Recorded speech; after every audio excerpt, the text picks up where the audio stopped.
All right, good day, good day. I don't know if you can see me yet or not. I am here in my office and ready to get started. But I will say that I'm a little chilly yet. I'm a little, I don't know what, you know what? I've got a crazy busy day and yeah, so I'm just getting ready for my day. Just popped out of the shower and threw on this is one of my old favorite kick it around the house dresses. And I'm excited about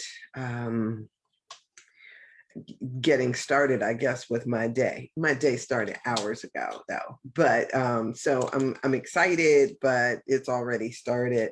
Got a lot of stuff to do, but I'm excited about talking to you. Um, yeah, I'm excited today to talk to you. So good morning to you. Greetings, salutations, sending love your way, knowing that the words that are spoken here are filled with light, love, and wisdom of the highest. And I am just trusting that not only am I getting what I need from this conversation, but that you are getting something too. Even if it's just to look at me, I don't know, but hopefully this stimulates some thoughts in your mind and gets you jars you awake. One of the things that on our 5 a.m. group that Rhonda has been talking about is she's teaching a class of some high school students. And it's all around this idea of civic engagement. And one of the questions that she had is what are we to do? And sometimes when I'm thinking about it, if nothing else, so here's in part what I think. When I was in college, I had the good pleasure of having teachers that held up a light for me to see. And sometimes that is what I like to do for people. All the time, I like to do that for people. Like you may be looking in one direction, or you may see into a window darkly, as they would say. But my job is like to hold up this lantern and help you to see clearly down a particular path. It's not even like me choosing the path, but if this is mine to illumine, let me be the illuminator on that particular path. And so as I help you to see, what I do is I also see. And like you, I have been in situations where I have read things before. I mean, we do this all the time with the Bible. We read things, and then all of a sudden you hear it again, or you go back and you read it again, and you see something that was there all the time, but you never really thought about before. It's because there's this ripeness of time, right? This ripening of awareness. And so then at that time, it becomes something that you can do something with, something that you can digest. And so this not only helps me, I'm hoping that it helps you too, to at some point see that, to see differently, to see stuff hopefully that you never even thought about before or linked together. I'm always talking about connecting the dots, like linking together things that you may not have. And so for me, what I try to do is I try to bring meaning to the experiences of my life, right? And when we talk about symbolic language, when we bring this light into a room, all of a sudden we see what something was there for, a purpose. And prior to that, we didn't always see a purpose, right? It was just something that was, in the way, or something we were bumping into. And then it's like, oh. And I don't know if you've ever had that, but sometimes I will tell you, sometimes I love, especially when I get one of those notions. I love walking through the Goodwill. And inevitably in the Goodwill, you will come across something, because I don't necessarily go in there to shop for clothes or anything. I go in there to look in the knick-knack section, that section in the back. So I look at the electronics and the stuff that goes in the house and all of the stuff that's in that back section. And so I'll walk through there, and inevitably I'll see something there that has absolutely no description on it, right? It don't have a description on there, and you don't know what the purpose is, right? It's just an object. And crazy me, I have bought objects like that, not knowing what the heck their purpose was for, but this looks like it could be worth something, right? And so I pick it up and I buy it. It's just dumb. It's really dumb. I stopped doing that, right? Because I used to go in there and tell people, they got a support group for people like you, because you see people with carts full of stuff, and they ain't got no place to put it, because they probably do that on a regular basis. And so whatever. So anyway, so it's interesting. Sometimes you see stuff and you have absolutely no idea what the purpose of it is for. And the tenants I used to have, I had some tenants. I walked in their house and I saw this, they had it decorated. They had this little thing in the living room with stuff on it. And I look and I was thinking to myself, I said to them, I was like, that's a toilet paper holder, right? And they all turned around and looked at it like, oh, that's what that's for. Yeah, it's not to go in there and, hold your, like, I don't know what all they had in there, but they had all this stuff propped up in the thing like it was an umbrella holder or something. But no, it's a toilet paper holder. And if you don't know that because you haven't been around or you hadn't been exposed to stuff like that, you're using it for its wrong purpose. But then once you find out the purpose, then it's sort of like the light comes on. And so sometimes the events that happen in our life are just like that. When we don't have a vocabulary or a framework or the symbolic information to kind of tell us that's what that's there for, we start decorating it and holding on to it and making it seem like it's end in and of itself or something like that, without recognizing that there was a different purpose and a different plan for that. So whether it is the body aches that, you sit there and think, oh, is that what that's about? Right. So when we were dealing with the second chakra issues or the first chakra issues, and you're, whether you're having knee pain or lower back pain, or, you're developing some kind of symptoms or whatever, you can say, oh, is that what that's about? Let me be about the business now of unpacking that and doing what I need to do to heal it. Because without that kind of, that kind of awareness, then, we sort of miss stuff, right? And so I'm hoping that is what you are able to do in this particular venue, is to say, or have one of those moments of, oh, that's what that was about. Yeah, that's what that's about. And then to have the courage, right? Because isn't that the prayer, like the wisdom to accept the things that I cannot change, the courage to change the things that I can, and the wisdom to know the difference. So to hopefully have the courage to set in motion something different for yourself, if that is what needs to happen, right?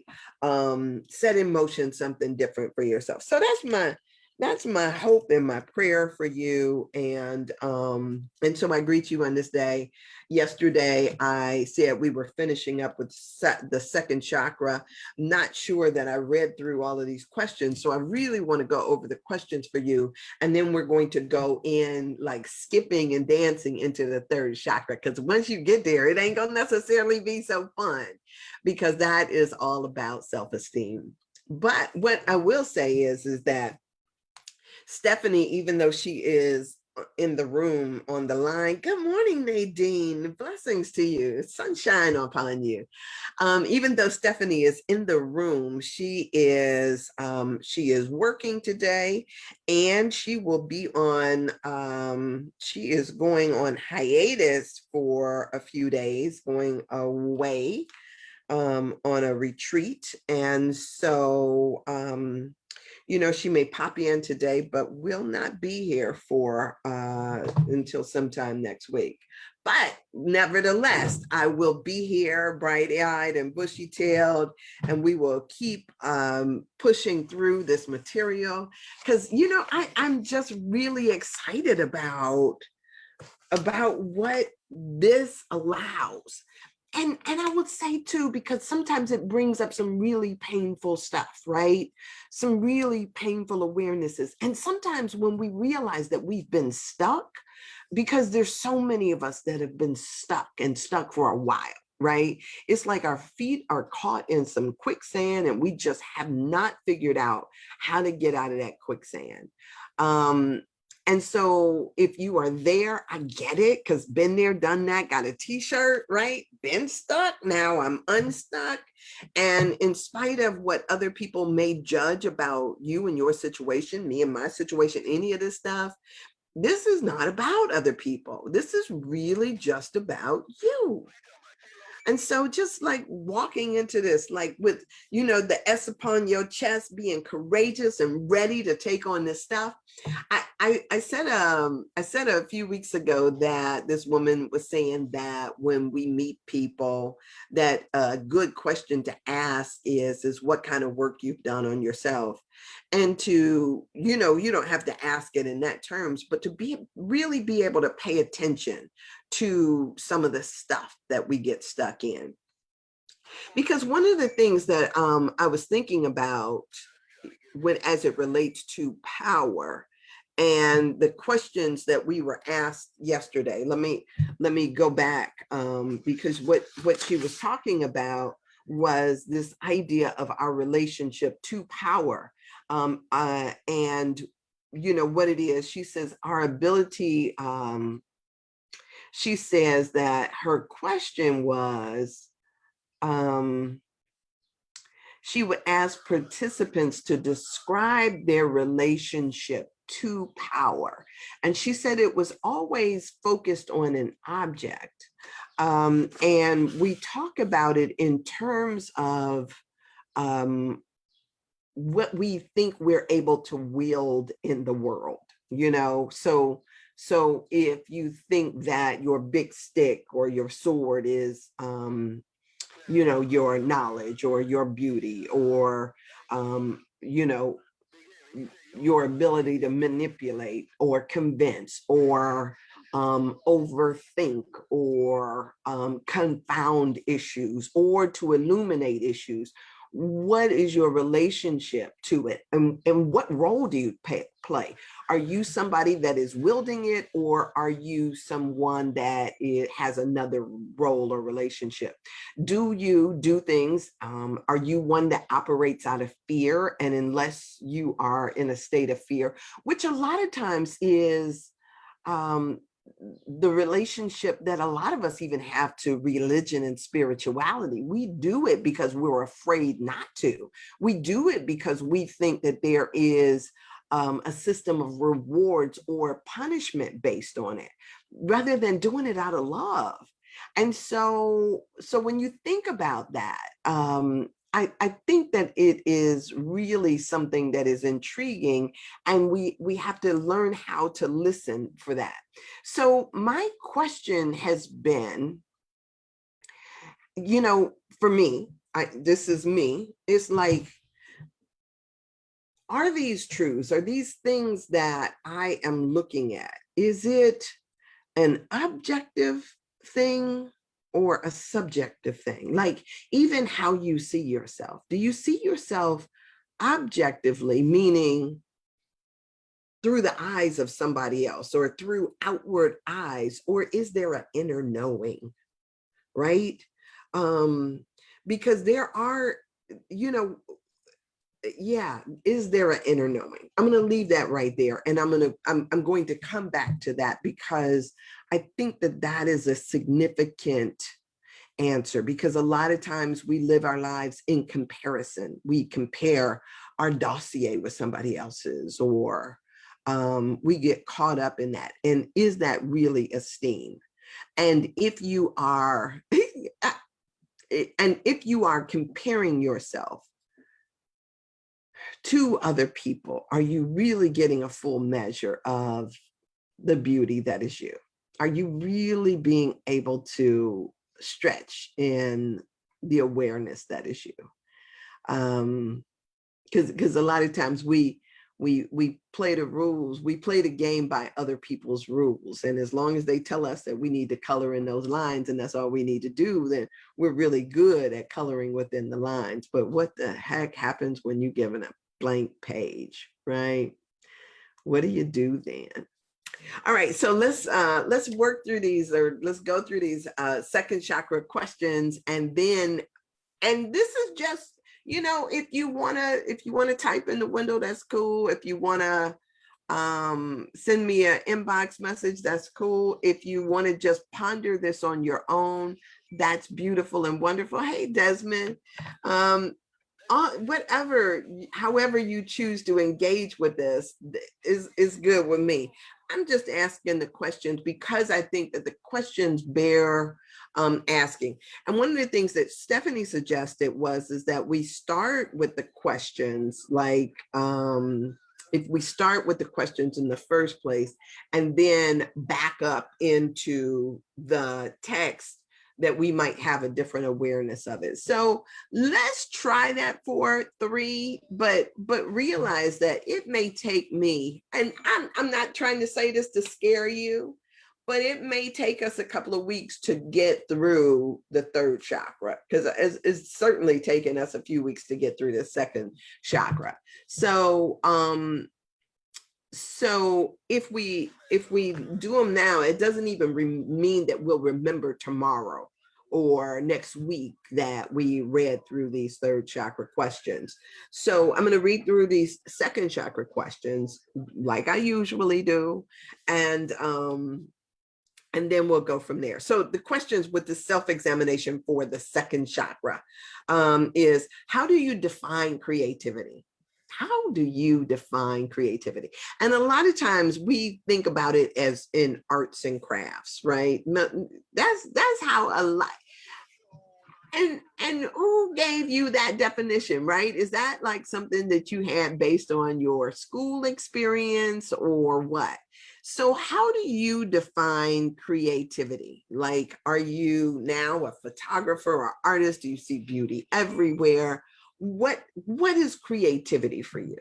And creativity, you get to define it, right? That's the question I'm asking. How do you define creativity? Because even my definition of creativity may be minuscule by comparison to what it actually is. Some people think that what I do here is creative, right? Me talking.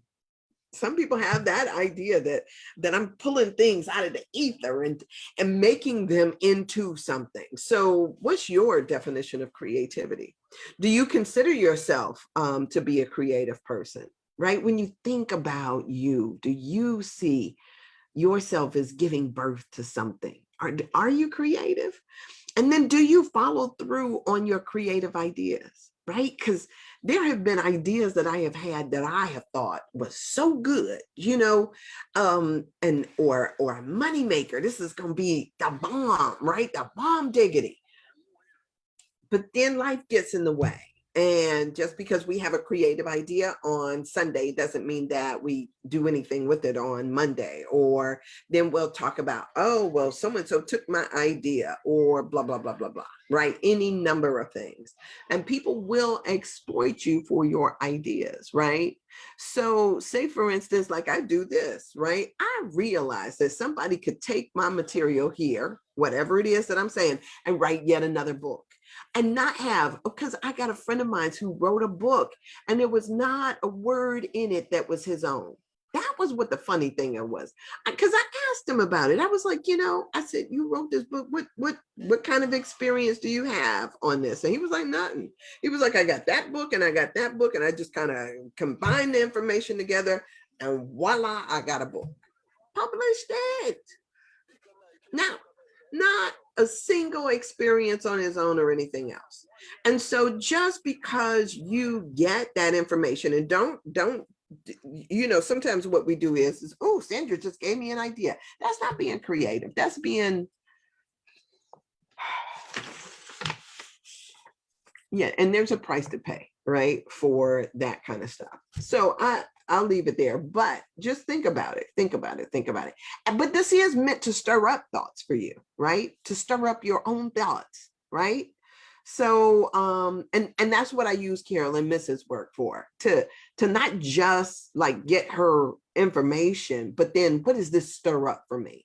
And if you're not getting that, whenever I read a sentence out of here, it stirs up for stuff for me. And so then if it stirs up something for me, then let me run with that. So yes, right. So run with your idea, right? Second question. How often do you direct your creative energies into negative paths of expression? Now, see, that's what I was just talking about. Negative paths of expression. And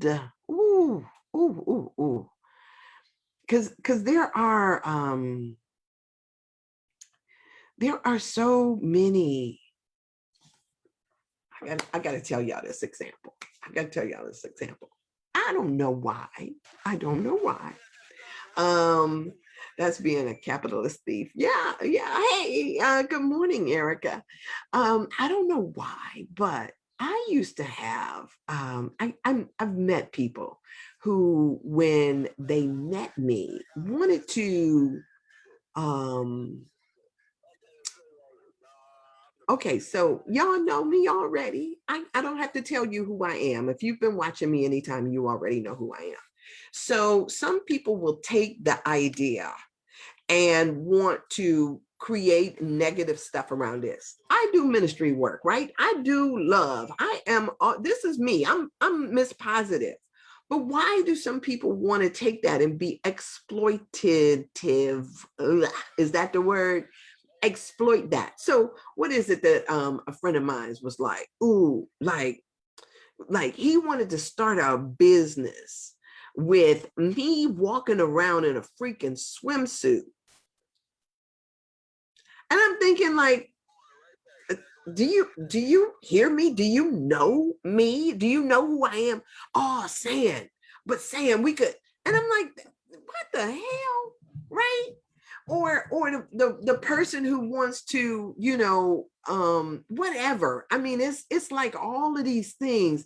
And so they take it and they get all of these businesses based around the sex trade and think that I want to be a part of that, when that to me is a second chakra, like base. No, right? And if you're looking at me like that, you're not seeing me. You're seeing your version of me, but you're not seeing me.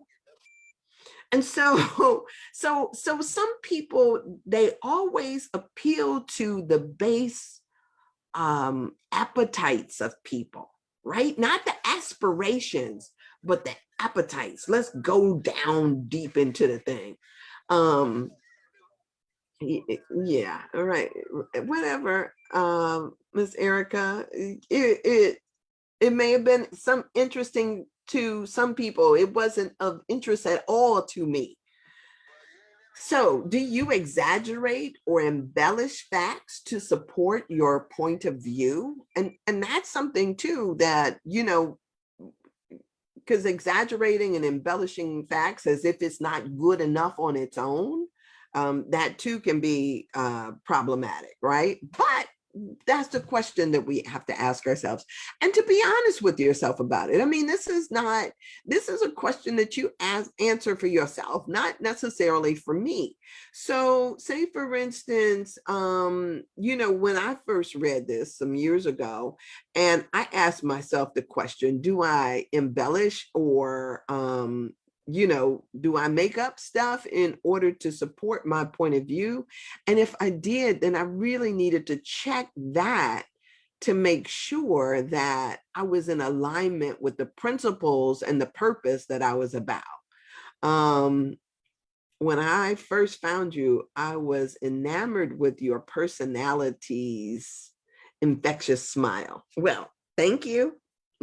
Thank you. But that's not because I was out there shaking my butt, right? It's not because I was out there trying to, and it's interesting because I always tell people, I'm so grateful. I was born with the body that I have. I'm so grateful. I have not always been. There have been times when I really struggled because I didn't think that people were able to see me, right? And so then it became this preoccupation. Sometimes like I would find myself dressing in ways that was, trying to disown this from the neck down, like I was embarrassed or something. I had to get to a point. Who I am today has been serious work. And so I had to own and start to love me, right? Not sitting up cursing different parts of me because of how other people responded to it. So when I tell people that I am me with boldness and bodaciousness, it's not because I haven't been consciously working on that or working on me. And so whatever somebody's thoughts are about it, work is necessary. Thank you. Anyway, so are you comfortable with your sexuality? Now I am. and look, if my aunt is on here, she's gonna say you always been comfortable with your sexuality, but it's a struggle. It is a struggle. It has been a struggle. Because we're torn between these things. But I'm asking the question for you, not for me, right? Are you comfortable with your sexuality? And let me read her questions and the conflicts that come up in it, right? Because there are conflicts within that. So if we are people pleasing, if we're busy worried about what somebody is going to say about, think about any of that stuff, yeah, then that question is like, are you really? If not, are you able to work towards being your sexual, towards healing your sexual imbalances? Do you use people for sexual pleasure, or have you felt used? Have you set yourself up to be used? Right. Those are all good questions. Are you strong enough to honor your sexual boundaries? Are you strong enough to say no? If they want anal sex and you don't, are you sitting up there saying, oh, but if I don't, or I won't get, or and I'm just using that as one example, because I'm not trying to say that that's terrible, because I know people who love it, right? But think about your boundaries. What boundaries? What do you not like? What do you do? Have you done anything that makes you feel dirty and filthy? Right? Have you allowed yourself to be taken advantage of in ways that later made you feel embarrassed? I don't know. She might ask that question on here. So don't let me just, do you keep your word? So shifting, do you keep your word?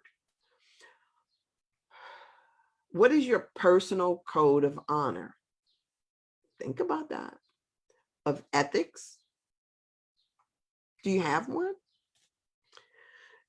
Do you negotiate your ethics depending upon the circumstances? How much you're getting paid, or who's making the request? Do you negotiate it? Do you have an impression of God as a force that exerts justice in your life?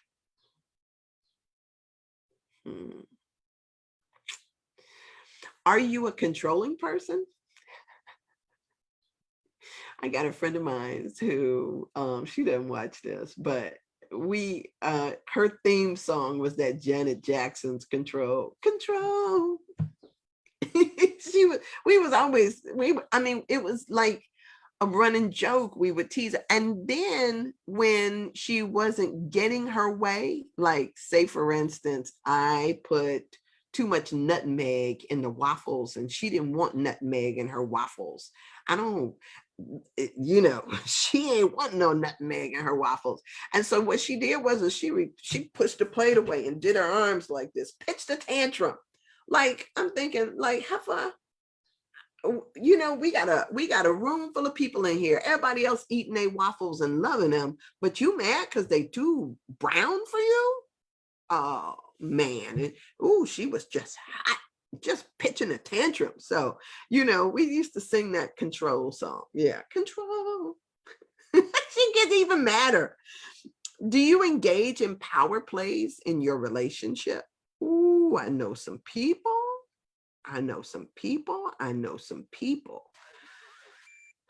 Power plays in the relationship. Are you and I'm not going to say I haven't done it, right? I am not going to say I haven't done it, because I'm thinking to myself, like, dude, if I'm at least entitled to respect, damn it, And so, you make your choices. Because I can bounce. That's what, I'm gonna say, boy, back. I can bounce.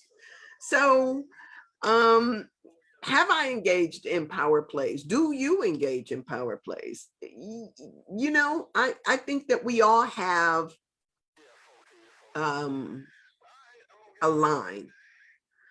And so we try to talk things through. And if we can't kind of come to some kind of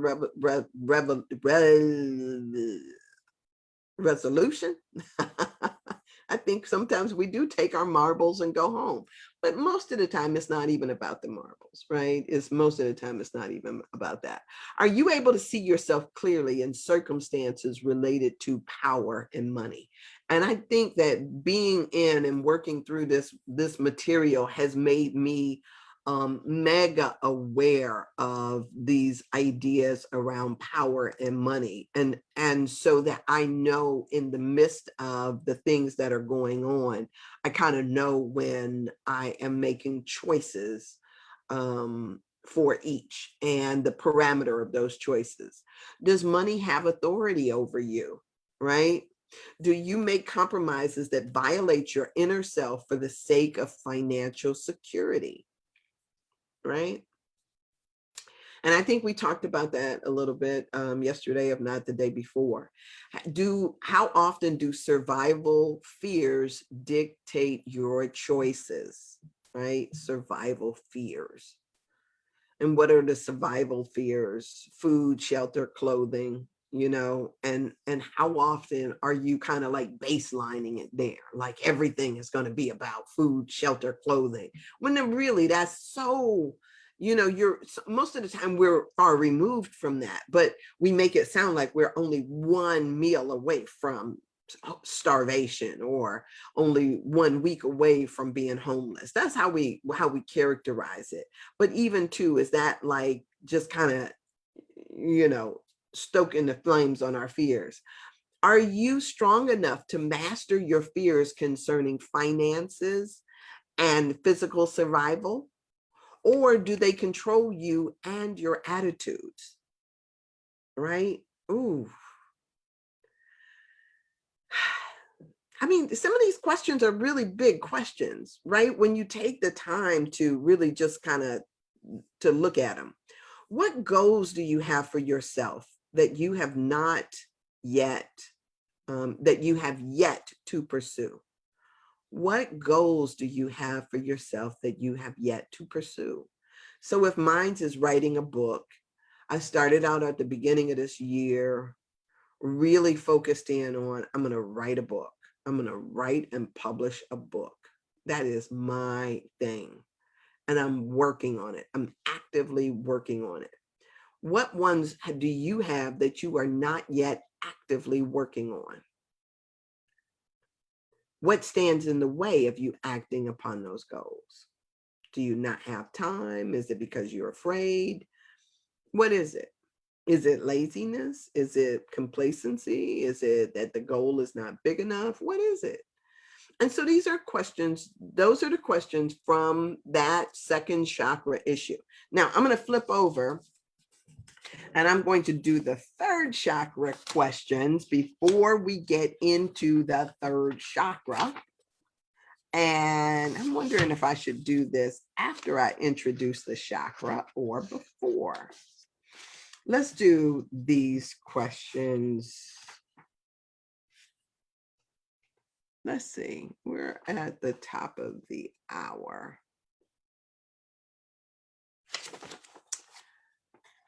Let me do this.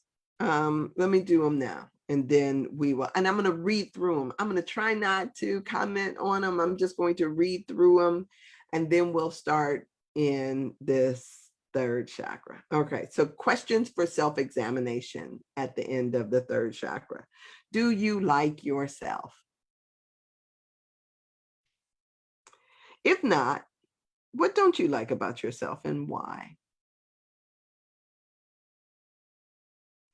Are you actively working to change the things about yourself that you don't like? Number 2, are you honest? Do you sometimes misrepresent the truth? And if so, why? Number 3, are you critical of others?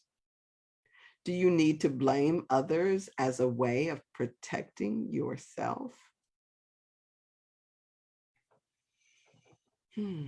Are you able to admit when you're wrong? Are you ever wrong? Are you open to feedback from other people about yourself?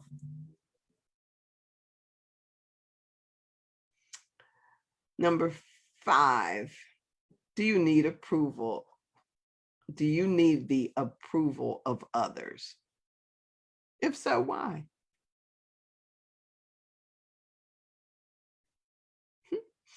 Do you consider yourself, this is number 6, do you consider yourself weak or strong?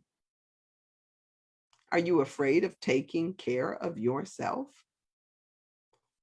Are you afraid of taking care of yourself? Number 7, have you ever allowed yourself to be in a relationship with a person you didn't really love, but it seemed better than being alone?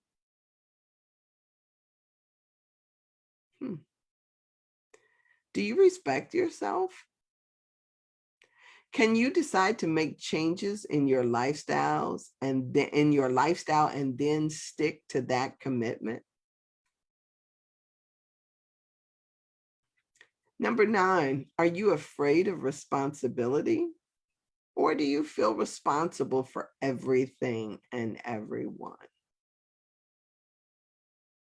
And number 10, are you continually wishing your life were different? If so, are you doing anything to change it? Or have you resigned yourself to your situation? So those are questions that we will be answering for ourselves. This is not for anybody else. This is just for you, right? I don't have a dog in your fight. Your stuff is your stuff. My stuff is my stuff. I'm just here to kind of like stir things up. Stir it up, stir it up, stir it up. So you can consider, right? You can consider things and make conscious choices about where you are. I mean, it's and wherever you are is okay, right? If you are content to be, look, like some people say, fat and happy, if you are there, wonderful, right? But if you fat and sad, I think that we got a little wrench or something, some adjustments we can make. We can look at some stuff.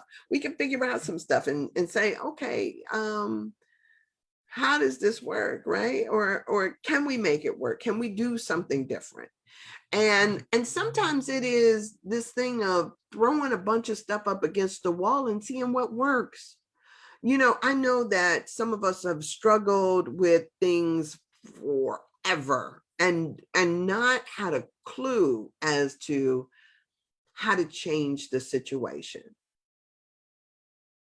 But if we don't look at it, right? Because a lot of times what we do is we look at it and we give up. Oh, we're sort of resigned to accept it. Like, that is how it is. And that's all it is. And we just kind of be like complacent about it and all of that stuff. And so, yeah, it is, we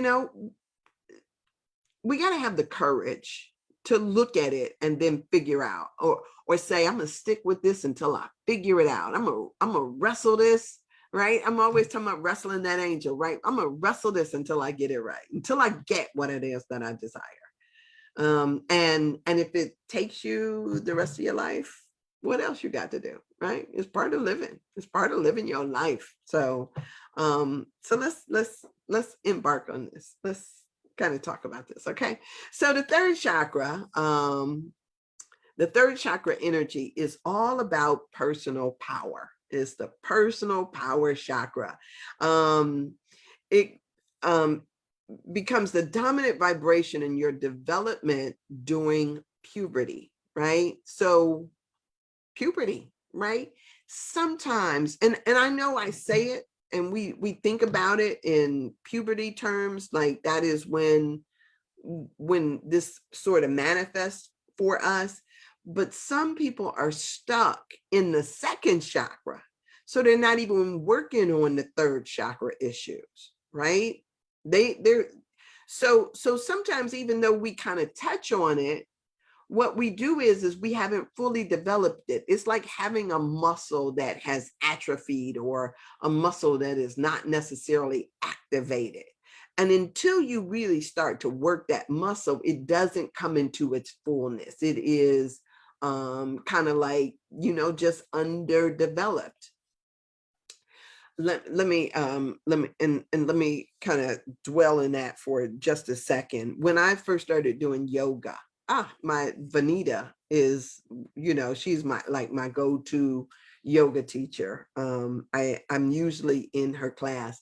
And one of the things that Vanita does is she'll do yoga, and she'll do it around an idea. Like yesterday was having a shifting perspective. And so there was a lot of stuff that we did with movement and looking in different directions. So even to the point where we had to stand on top of our head, but not literally stand on top of our heads. We put our head on the ground and then lifted our legs up. So we were our tippy toes were touching on the ground along with our head, and that's how we were standing. So it was all about shifting perspectives. But at the end, she was like, but we got to do some core work. And because the core is, like the core. I mean, it's the core, the central spot of us. And so when I first started doing that, and she would catch us with the core work, I was struggling, right? Because my core hadn't been developed to the point of, because it's like one of those things when you do the leg ups, you lay down on the ground and you gotta, hover your legs like 6 inches off the ground and just hold it there. Or you get into a halfway sit up and you just got to hold it there and your muscles start. And so usually it would be like one of those things of when it gets hard, you just kind of give up, like, just drop, like, yeah, I can't do that. Right. No, what Sandra did was Sandra realized that her core was underdeveloped. And so what did I start doing? I started working on my core. Right. And a lot of times what we do is we give up. Or we'll just think like, oh, that's too hard. Or, oh, that's, 3 seconds, that's good enough, right? It's not good enough.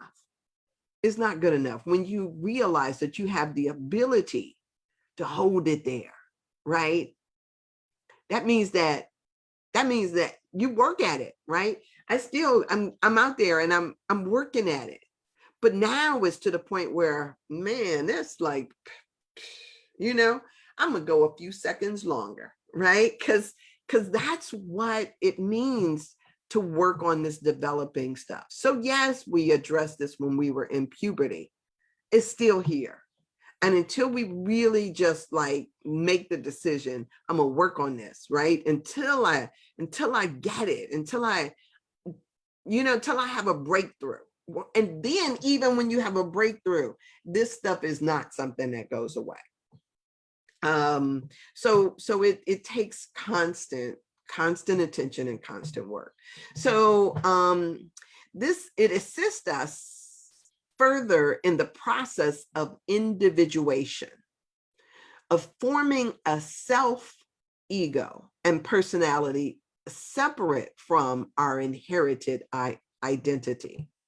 So so this energy system also contains most issues related to the development of personal power and self-esteem. So I love this idea of individuation, right? So at one point, we saw ourselves as, part of a group. And that was how we were enculturated, right? That was the awareness or the conditioning that we received. Then we saw ourselves in terms of relationship, right? And a lot of times those relationships are, kind of give us some identity, right? We and y'all saw that we gather our selfhood a lot of times from the relationships that we have. But this is about standing on your own 2 feet. So individuation means I'm not leaning on mom and daddy. I'm not trying to get or establish my identity based on my fraternity or based on my or on other people, based on my degree. It's learning how to stand on your own 2 big spiritual feet, right? So individuation means all of my strings. Now I got to stand up. Nobody is pulling your puppeteer strings. This is about you. So, so the 3rd chakra completes the physical trilogy of human energy system. Like the chakras of 1 and 2 primarily relate to physical forms of power, where the 1st chakra, I just went over this, the 1st chakra resonates to the group or tribal power. And then the 2nd chakra resonates to the flow of power between the self and others. The 3rd chakra relates to our own personal power in relationship to the external world. So the location is the solar plexus, right? That's the location. I'm really big on telling you where the 1st chakra and the 2nd chakra is. Where is our solar plexus, right? We gotta, that is based on our solar plexus. The energy connection to the physical body. This is the place where this energy is stored. It's our stomach, our pancreas, our adrenals, our upper intestines, our gallbladder, liver, the middle of the spine, located behind the solar plex. And so when it talks about the ailments that we would develop when we have problems with self-esteem, let me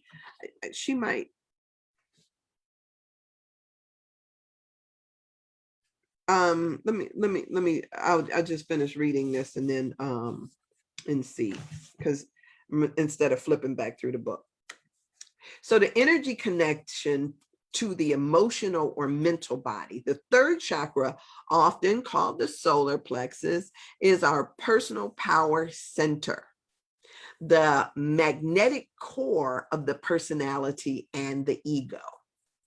The illnesses that originate here are activated by issues related to self-responsibility, self-esteem, fear of rejection, and an oversensitivity to criticism.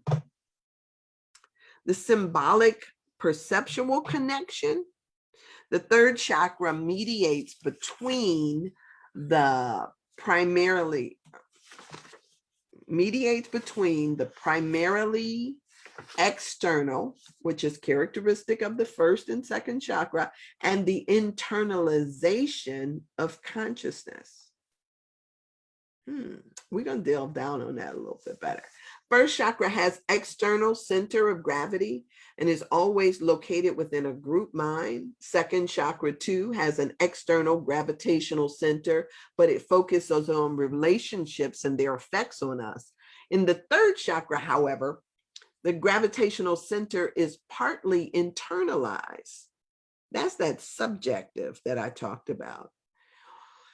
As our focus shifts from how we relate to other people around us to how we relate to and understand ourselves.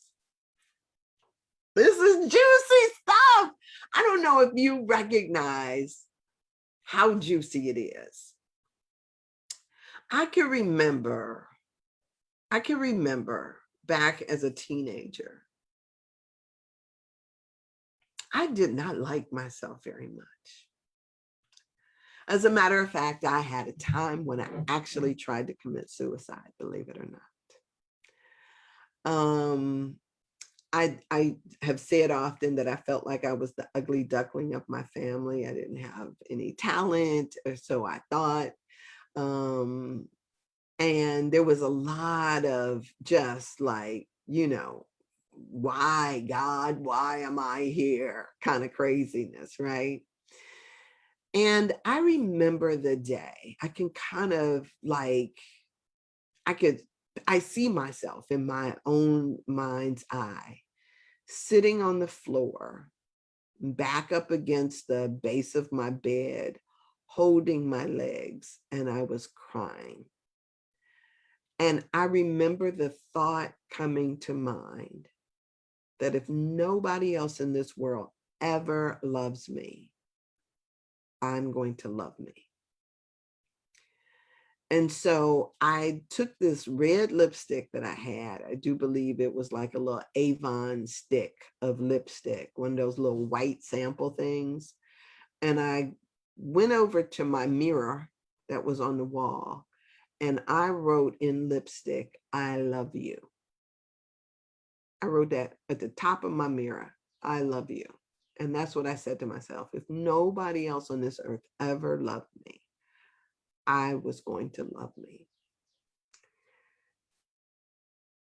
And that day was a shift for me. That was a total shift. And I still hadn't done the work. I had just made a decision that I was going to love me.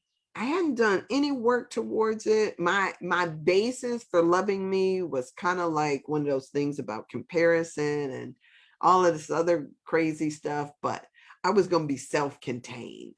That's what I said to myself. I'm going to be self-contained. And I wrote that on my mirror. And you guys, most of y'all have never been to my house. And I don't know that I point this out to too many people, but in my room in there, I have a mirror that is still on the wall, that same mirror, and is still up there in lipstick because I decided then that I would never wash that mirror off. And so that red lipstick is now pinkish, kind of something other kind of color. But that lipstick on that mirror has to be 40 years old, and it still says, I love you. And so I hadn't done the mirror work to tell myself I love me. I hadn't done any of the work, but it was a decision that I made, and it saved my life. I mean, it saved my life because I was constantly in this, in this mode of questioning, why am I here? What, like, and yeah, I tell you, that decision in and of itself set me on a new course, on a new path. So it's not about, so a lot of times what we do is we get caught up, focused. Our focus is outward usually. And most of the time, we never have that subjective. I see a lot of people, and if they do have it, they don't talk about it. You know, because that's one of the things that I like to be about. I like, I want to go deep. I want to, I'm not trying to be surface about stuff. And I think that that's one of the things that I that makes me different, right? I see people all the time who couldn't have a deep conversation to save their life because they're so worried about what other people are going to think about them. But when you get to a point where you love yourself and you accept yourself, what the hell do I care about you think about me? I'm having a love affair with me over here. I don't care, boy, back, right? That's how I feel about it. When I'm okay with me, what? Oh, I ain't got time to be sitting up tripping over what you think about me. All right. So, and I tell you, sometimes it's very telling. I talk to people all the time who seem to go through life wearing a mask.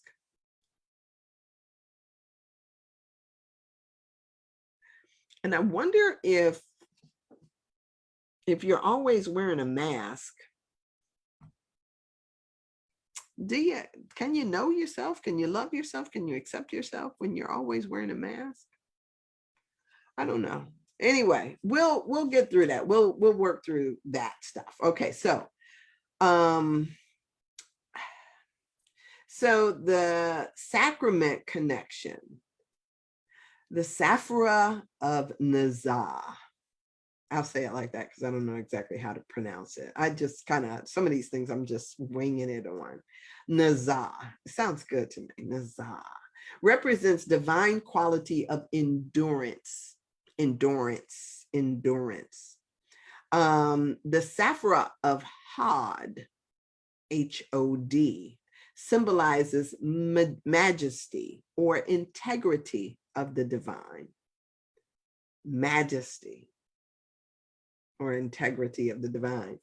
In the chakra system, these two qualities are partnered because within the Kabbalistic,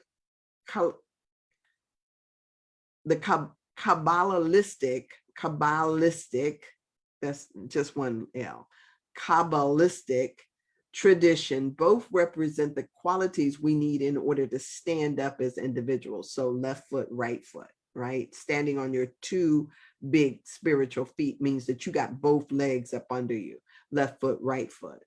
So those two come together. Thus, Nazar and Hod are symbolically illustrated as the legs of the body. They are also considered a source of prophecy and the center of symbolic sight. The symbolic meaning of Nazar and Hod form a powerful spiritual bond with the sacrament of confirmation.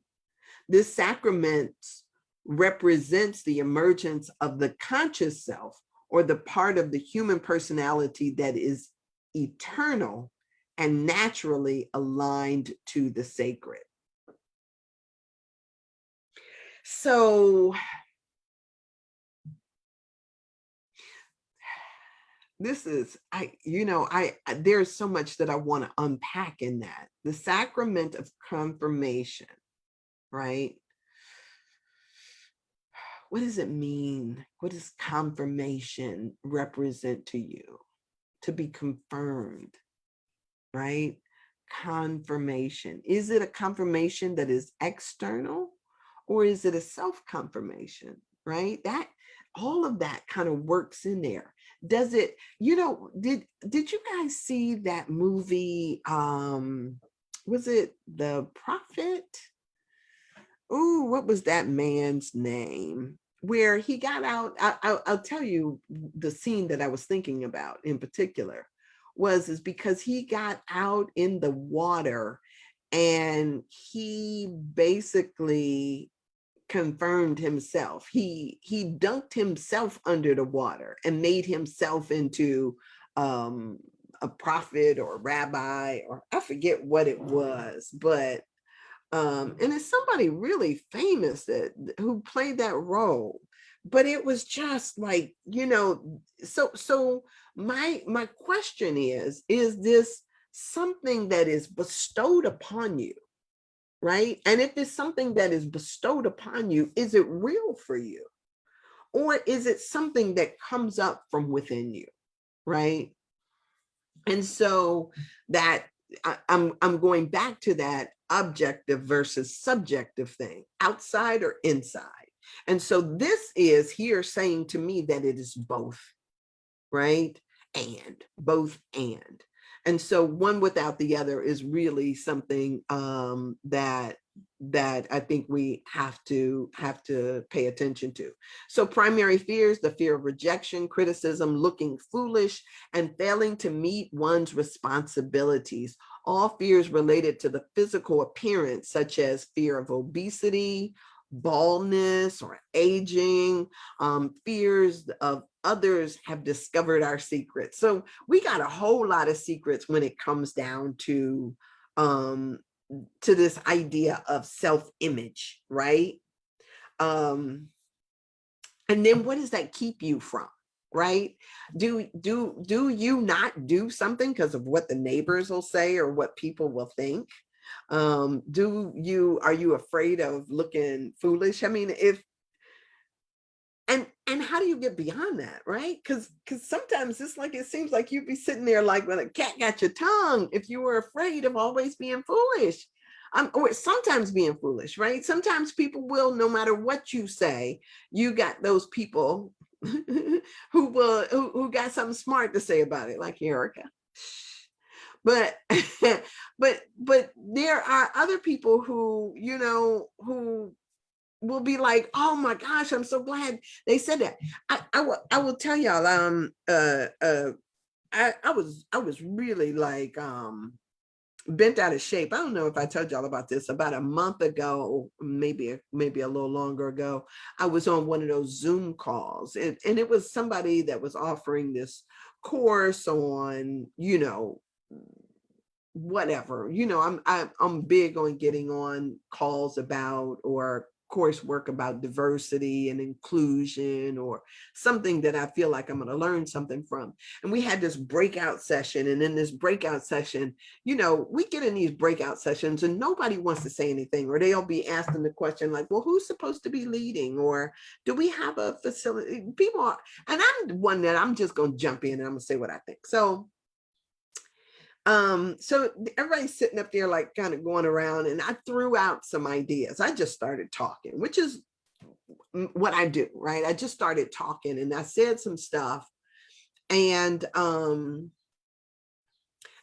being say for instance, being the Black person or being the minority in the group, I already, you already got one kind of feeling about that, right? So you don't feel so shy about other people shooting you down because you've been shot down for so darn long. So I ain't got no problem with that. So I put out some ideas. I set out some ideas. And this man, who I didn't realize, I didn't identify as Hispanic at the time, but he was like, oh, I'm so glad you said that. And then he started talking about what I said, right? So I made an idea or a statement, and then he was confirming it. So when we got back into the bigger group, now the whole thing is together. When they started talking, instead of them saying that it was Sandra's idea, they attributed to the man, right? They attributed to him. And I'm sitting up there thinking to myself, now see, this is the same kind of mess we go through all the time. That marginalization, or that if a woman said it, it could, but does it cause me to shut up? Does it cause me to stop talking? No. I didn't interrupt the guy and say, look, I was, that wasn't his idea. All the people that was in our group knew that. But whatever, I don't need to own that. I just one of those things. So if you're afraid of looking foolish, it causes you to shut down. If you're afraid of not getting the credit, or if you're sitting up caught up in your fears, it paralyzes you. If you want ownership, or if you want, it all to be about you, blah, blah, blah, it paralyzes you. You got to get beyond the paralysis. Primary strengths: self-esteem, self-respect, and self-discipline. Ambition, the ability to generate action, the ability to handle a crisis, the courage to take risk. Ooh, I love that word, risk. Generosity, ethics, and the strength of character. I want to get through this right quick. So, I need to be off of here on time. So I'm going to just kind of push through this last thing. So the sacred truth that we are talking about in the third chakra is honor one's self. That means honor yourself.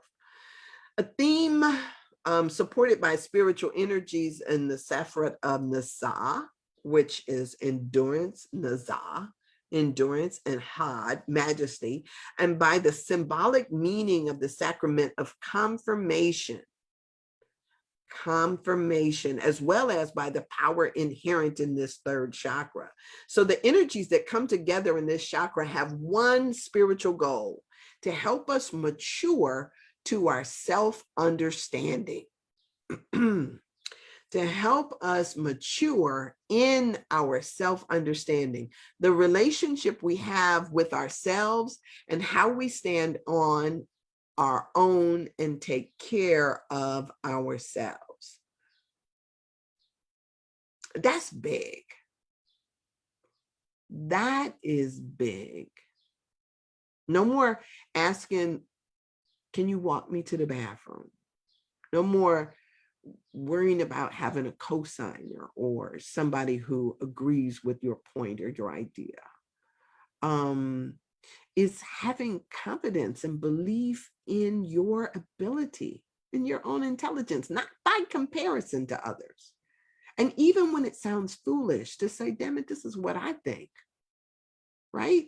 So what if I'm sitting up saying to myself, like, I'm not killing no more flies in my house, because when I kill flies, I get bit by mosquitoes. I don't care if you think that's foolish. I don't care if you think it's foolish that I love to hug trees. I don't care. It's what I do. And if I love me, I'm not worried about what you think about me. I'm not worried about your judgments. Go try it. Try it. You might be surprised. And try recognizing that there is a connectedness to all of life. And when you recognize that there is a connectedness to all of life, it's amazing. I'm reading this amazing book, and it's about it's a history book, and it's about, what they would call magic back in the day. And it's about thinking that everything like has an energy and an essence. And so if I'm not going to get into that, because I actually have someplace I gotta go. My dog has to be at the groomer at in a half an hour. So I need to really end at the time I'm supposed to end at. So let me continue with this. The spiritual quality conferred by the Sacrament of Confirmation is self-respect. This sacrament also symbolizes the passage from childhood to adulthood. See, there's my alarm going off. From childhood to adulthood. So we all have faced or will face an experience that reveals to us our own internal strengths and weaknesses as separate from the influences of our elders. So the spiritual quality inherent in the third chakra compels us to create an identity apart from our tribal self. And so, so one of the things that I think becomes imperative for us in this pursuit of selfhood is really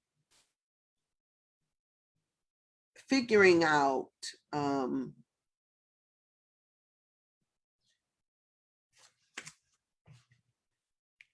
me say it like this.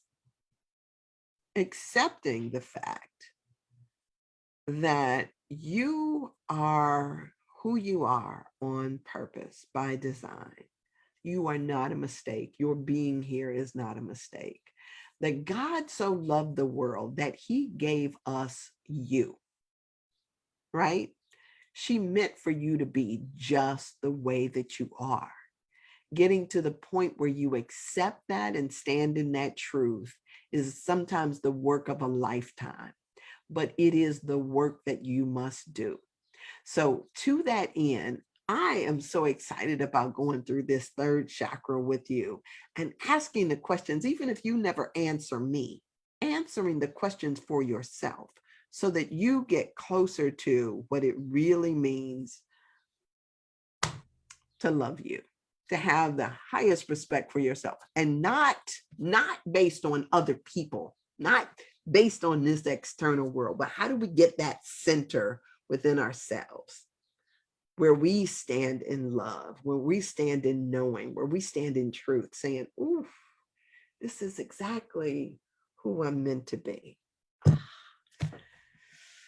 I tell you, this is juicy stuff. This is juicy stuff. It's juicy stuff. And yeah, it's juicy stuff. Yeah, I love it. I love it. I love it.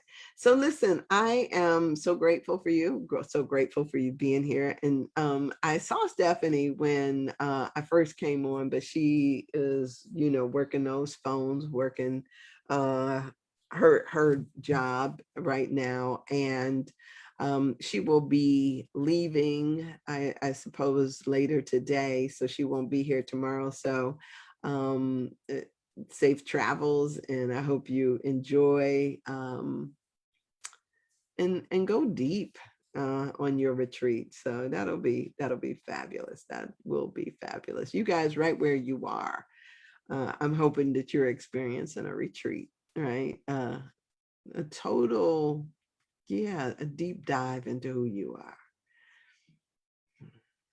Yeah, give yourself permission for that, right? Oh, this is good. This is good. All right, I love you. And I will be here same time tomorrow to embark on this. I thank you so much for being here. Thank you, Nadine. It's so good to see you. Yeah. And all of that good stuff. So I will see you guys tomorrow, God willing, and the creek don't rise. All right, so I'm off to take my doggy and to see the wonderful Wizard of Oz because